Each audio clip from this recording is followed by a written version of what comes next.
এরপর অতি সহজ একটা স্টিচ তোমাদের শেখাচ্ছি। নেক্সট যে সেলাইটা দেখাচ্ছি সেটা একবারে, দাঁড়াও,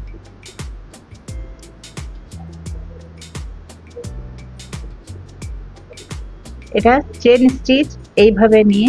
নমস্কার বন্ধুরা, ইউনিক হ্যান্ড এমব্রয়ডারির আরেকটি নতুন ভিডিওতে তোমাদের সবাইকে স্বাগত জানাই।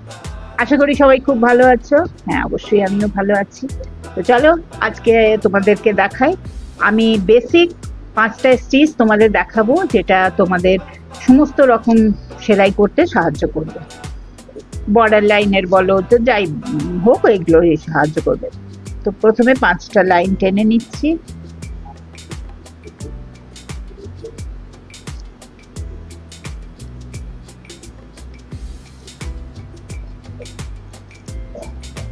এই 5টা লাইন আমি টেনে নিলাম, কেমন?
এটা অ্যাঙ্কারেরই সুতো নিয়েছি, আর এটা দুটো ভাগে নিয়ে এই যে পেছন দিকটা দেখাচ্ছি এমনিভাবে গিট দিয়েছি।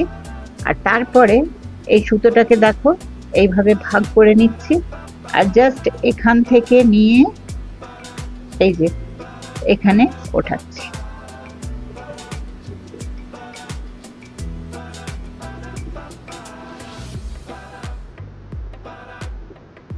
এই যে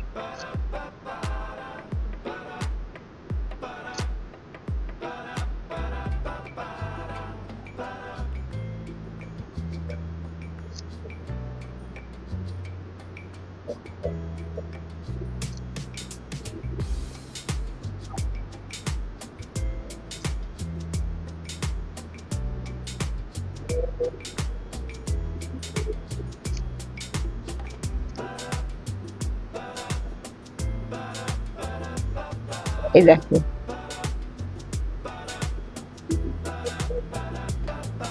এখান থেকে নেবে এইভাবে, এই দুটো সুতো গেছে এটার মাঝখানে।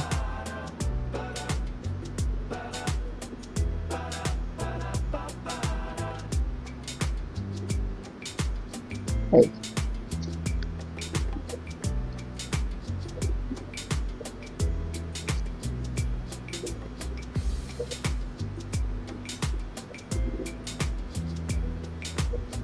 এই যে এইভাবে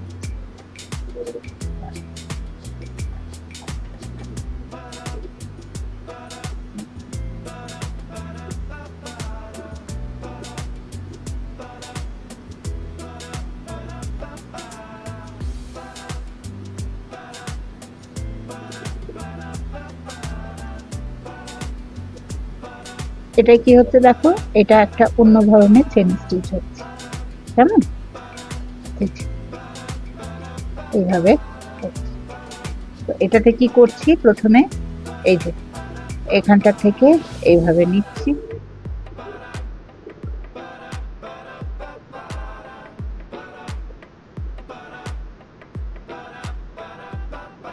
এই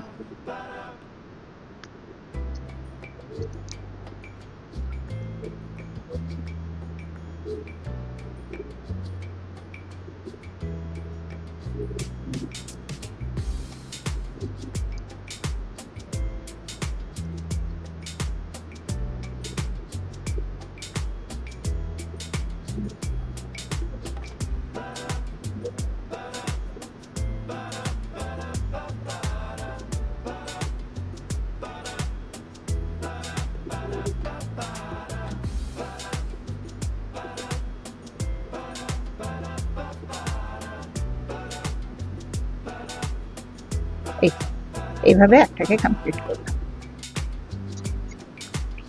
তারপরে একটা যেটা করছি সেটাকে রান স্টিচ কিংবা কাঁথা স্টিচ বলা হয়।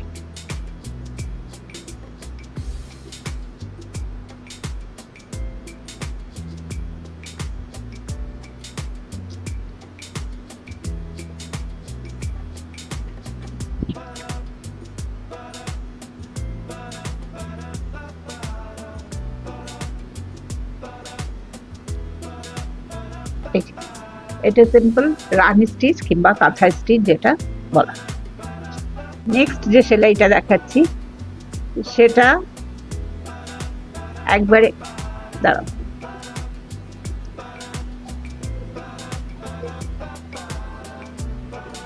এটা চেন স্টিচ এইভাবে নিয়ে নর্মাল চেন স্টিচ আরেকটা যেটা হয় সেটাই।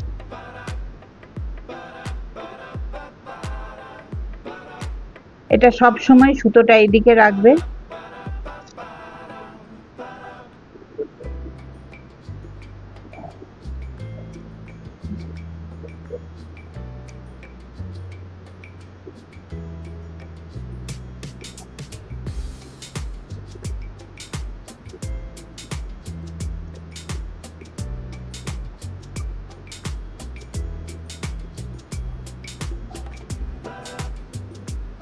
যারা নতুন শিখছো তাদেরকে বলে রাখি, একবারে যদি না বুঝতে পারো ভিডিওটাকে বারবার দেখে পরে তাহলে এটা করতে পারবে।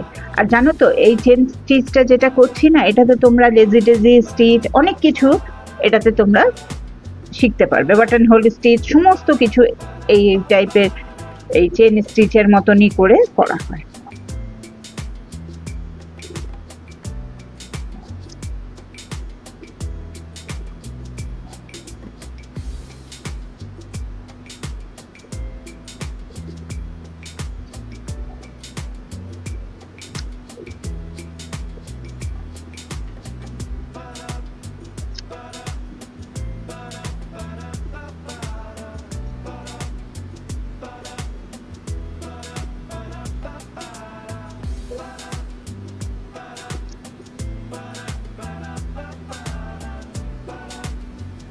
এই যে এইভাবে আরেকটা হয়ে গেল চেন স্টিচ। এটা একদিক থেকেই করেছি। এটাকে ফেদার স্টিচ বলা হয়।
এটা ফেদার স্টিচ বলে।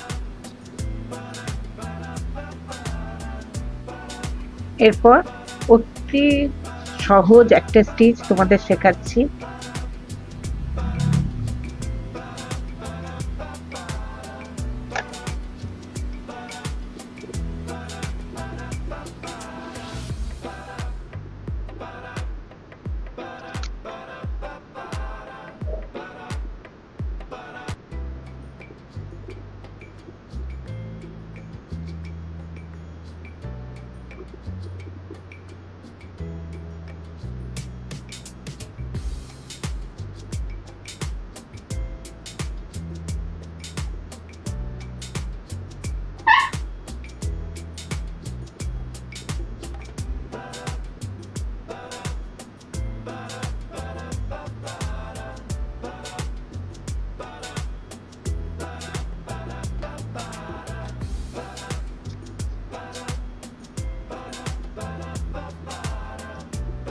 এই দেখো, এইভাবে 5টা স্টিচ আমি তোমাদের দেখালাম, খুবই সহজ অথচ সুন্দর। আচ্ছা, আরেকটা কথা বলে দিই, এই স্টিচগুলো মনে করো শাড়ির বর্ডারে কিংবা কুর্তিতে এটা খুব ঘন করে এই 5টা স্টিচই যদি রং বেরঙের রং মিলিয়ে দাও তো খুবই সুন্দর লাগবে দেখতে। বানিয়ে দেখিও, আর অবশ্যই কমেন্ট করে জানিও কে কে বানালে। ঠিক আছে, তাহলে আজকের ব্লগটা এখানেই শেষ করছি। আজকের ব্লগ যদি তোমাদের ভালো লেগে থাকে তো অবশ্যই একটা লাইক কমেন্ট শেয়ার নিশ্চয়ই করবে, বন্ধুদের মধ্যে শেয়ার করে দেবে যাতে ওরাও তোমাদের মতন কিছু শিখতে পারে। তাহলে আজকের ব্লগটা এখানেই শেষ করছি, আর দেখা হচ্ছে আগামী আরেকটা নতুন ব্লগে নতুন কিছু সেলাই নিয়ে, নতুন কিছু সেলাইয়ের টিপস নিয়ে পড়ে। তো চলো এখানেই শেষ করছি, ততক্ষণ সবাই ভালো থেকো, সুস্থ থেকো, আনন্দে থেকো, জীবনটাকে উপভোগ করো। দেখা হচ্ছে আগামী আরেকটা নতুন ব্লগে।